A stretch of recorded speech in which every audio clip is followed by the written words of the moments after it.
Hi, everyone. Judge Andrew Napolitano here for Judging Freedom. Today is Friday, October 6, 2023. It's 3:30 in the afternoon here on the East Coast of the United States.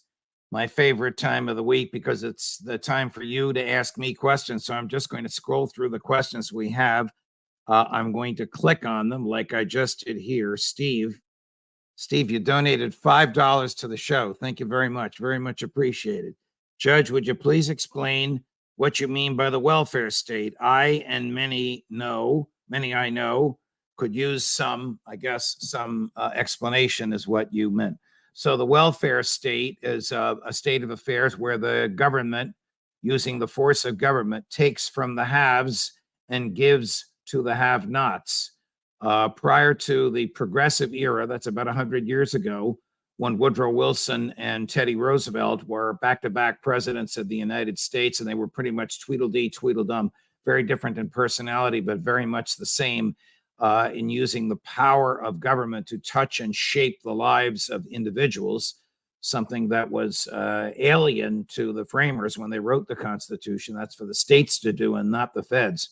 But from about 100 years ago, the government began with the income tax, with the Federal Reserve, with the administrative state, that part of the government that is not elected but stays permanent and makes rules that we have to follow, like the Food and Drug Administration, the Environmental Protection Administration, et cetera. From that period of time up to the present, the government has been taking money from the haves and giving it to the have-nots. Well, they call it Social Security, which FDR said the government would hold in a bank account for you until you're ready to retire and would give you your money back, sort of forced savings. We know that's a farce. The government doesn't hold your money, it spends your money. Medicare and Medicaid, the same principle. So the idea that the government would care for people, that the government would take from the haves against their will and give to the have-nots is the welfare state. Professor Murray Rothbard, who is the most prominent modern articulator of the libertarian philosophy that I embrace, once said there are three models for wealth. One is you work hard, you trade your talent, you trade your skill, you trade the sweat in your brow, and somebody pays you for it. The other is you were born into a family that inherited a lot of wealth. God bless you. The third is the mafia model. Give me your money or else. And then he would pause and say, which model does the government use? Well, we all know which model the government uses. Hello, Judge. My question is about Britain's involvement in the Ukraine war. Why is Britain so aggressively pursuing war in Russia? Does Britain honestly feel it can defeat Russia in a war? Dennis? I don't believe that the British people believe they can defeat Russia in a war, but the British elites are willing to do it for the same reason that the American elites are willing to do it. War is the health of the state. War enriches the state. War allows the state to tax more, and war allows the state to spend more. War is the health of the state. In America, it enhances the military-industrial complex. It does the same in Britain. But Larry Johnson made an interesting argument just yesterday. The British, in some respects, their elites are actually worse than ours. They, too, believe that God created Great Britain in a special way and created to rule the world. And at one point, it did rule the world. Now it's just, the United Kingdom is Great Britain, Northern Ireland, and Wales. Northern Ireland and Wales are two tiny little countries. Wales is contiguous with Great Britain. Northern Ireland is not. The rest of their so-called empire has been set free. But the elites in Great Britain still have that attitude about ruling the world. I saw another question here that I liked. Judge, if you were president, would you pardon Julian Assange? Yes. I would pardon Julian Assange and I would pardon Edward Snowden immediately. Not only did the two of them not commit any crimes, they performed public services which are absolutely protected under the First Amendment. Julian Assange, as a publisher, acquired information about war crimes by the Bush administration, and he published it. Edward Snowden took 2 oaths. One was to preserve, protect, and defend the Constitution of the United States. The other was to keep secret the secrets he learned. What is he supposed to do when those 2 oaths clash with each other? What would you do? You can't obey both oaths. You comply with the higher and the greater oath, which is to the Constitution and the values that underlie it. And that oath said the government was regularly, consistently, systematically, and on a massive scale violating the Fourth Amendment. Fourth Amendment says no surveillance without a search warrant. Search warrants have to be based on individualized suspicion and probable cause. They must specifically describe the place to be searched and the person or thing to be seized. I'm quoting from the Fourth Amendment. When the government spies on everybody, whether it's your mobile device or your desktop, whether it's your bank account or your lawyer's records of you or your doctor's records of you, whether it's your mail or your texting, whatever it is, and they do so without a search warrant, they are violating the Constitution that they have sworn to uphold. So I would clearly, easily, I don't think I'm going to become president, but it'd be one of the first things I did. Interestingly, I hope he doesn't mind me saying this. I was that close. I'm holding my fingers about 1/8 of an inch apart to talking President Trump into pardoning Julian Assange and Edward Snowden. At one point, he told me he would, and then the people around him sort of got to him. At one point, he was going to veto an extension of the Foreign Intelligence Surveillance Act, the one that expires, the section that expires this December, the section that allows warrantless spying on foreign persons and the Americans with whom they communicate. And he publicly said in one of his famous tweets, "The judge is right. I'm not going to sign it. I'm going to veto it." And then people around him got to him and persuaded him to do otherwise. We'll see what happens if he's reelected, or we'll see what happens whoever is elected. But prosecuting Assange and Snowden for speech is simply reprehensible. They too, just like Matt Gaetz, who's not yet being prosecuted, but they'd like to go after him. They too, Snowden and Assange, are American heroes. Okay, this person calls himself Think for Yourself. According to Seymour Hersh, the U.S. and Norway was involved in the sabotage on the Nord Stream pipelines. How come Norway has managed to evade the EU anger on those responsible? That's a very good question. Not only, think for yourself, has Norway evaded responsibility, they're not getting the natural gas that they were getting, that the Germans were reselling them. So the way it worked, 4 Nord Stream pipelines, one never operative, one destroyed. I don't know if the other 2 are working or not, but the one that was destroyed was supplying so much natural gas to Germany that the German utilities were able to resell it to utilities in Norway and Finland. Their government leadership has caved like the sheep that they are, just as the leadership of Germany caved. I mean, President Biden boasted about destroying the Nord Stream pipeline before it was destroyed in the presence of German Chancellor Scholz. He didn't say anything right there or anything public that we know of since then. And now, of course, the government would have us believe it was 2 guys in a sailboat who dropped some sort of a detonation device. Hersh is correct. Hersh is brilliant. Hersh is indefatigable. Hersh tells the truth. Hersh requires a minimum of 3 sources for everything he says. And if you want to read that piece, you can Google it. It's only about 20 pages long. It is a vivid description of the training side by side in Pensacola, Florida, that the CIA and the Navy SEALs did.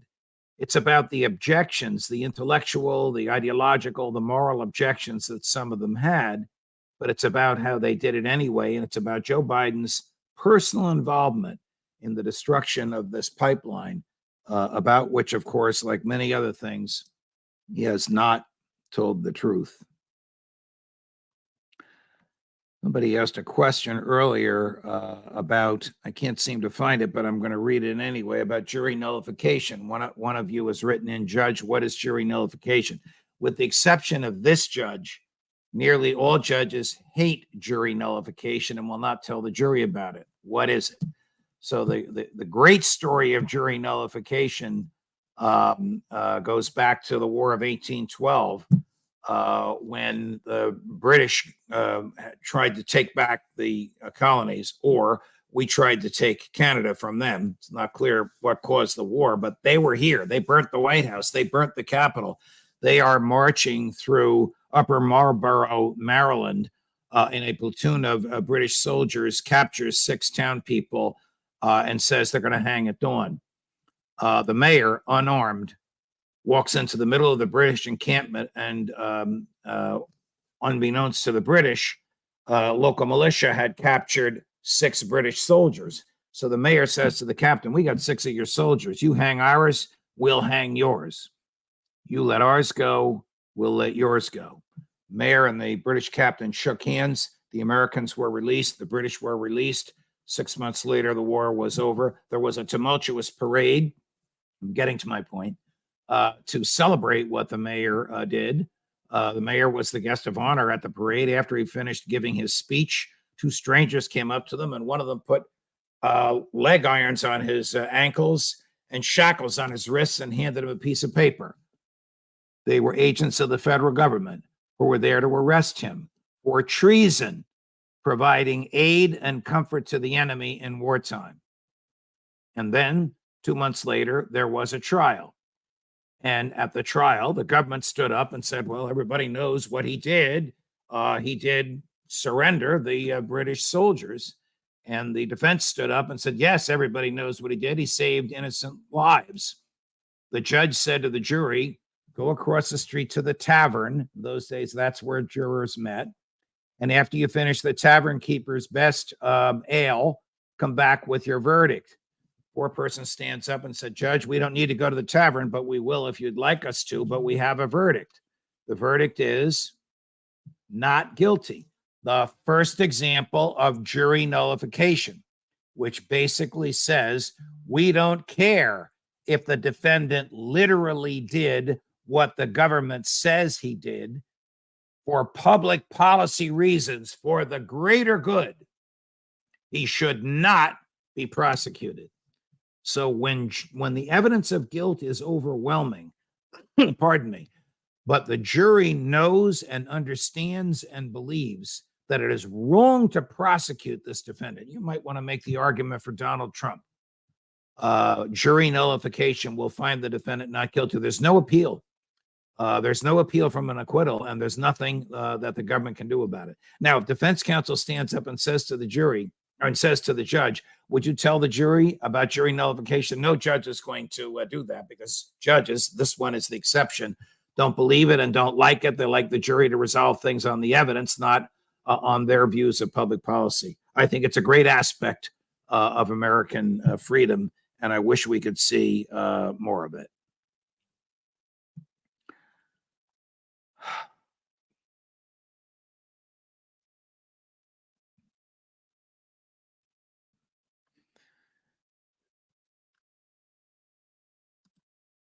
All right, I'll answer this one, Larry Boyle. Judge, is Jack Devine on the show today? You know, Jack and I disagree on just about everything. We do agree on some things. We're both traditionalist Catholics who go to a Latin Mass. And when we are together, we have a very, very good time at dinner. And I've invited Jack to come on this Q&A, but he prefers the format that we use. I gave my producers a list of who I want on next week, and we included Jack on there. I know a lot of you love to hate him. I know his views are off the wall compared to ours, but he is an American patriot who has risked his life to save the country, and I welcome him back on the show. Thank you for that question, Larry Boyle. All right, here's an interesting question from Juby. I have a good question. All right, we'll see if it's good, Juby. Since the military budget of the United States of America is now so huge, how come the United States, pardon me, are running out of ammunition? Is it maybe because of the corruption? I don't know if it's because of the corruption.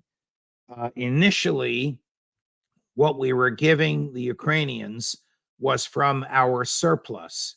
We have depleted the surplus, and we are now giving the Ukrainians from our substance. Putin knows this. The Chinese know this.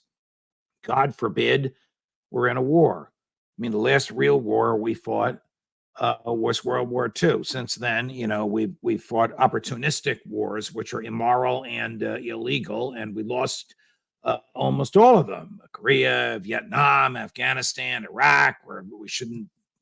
Did we win or lose Libya? Did we fight a war in Libya? Yeah. President Obama used the CIA rather than the military. I think I don't know if there's corruption, but I do know that we're running out of this stuff because Joe Biden is sending it there faster than it can be replaced. Thank you for that question, Mr. Juby.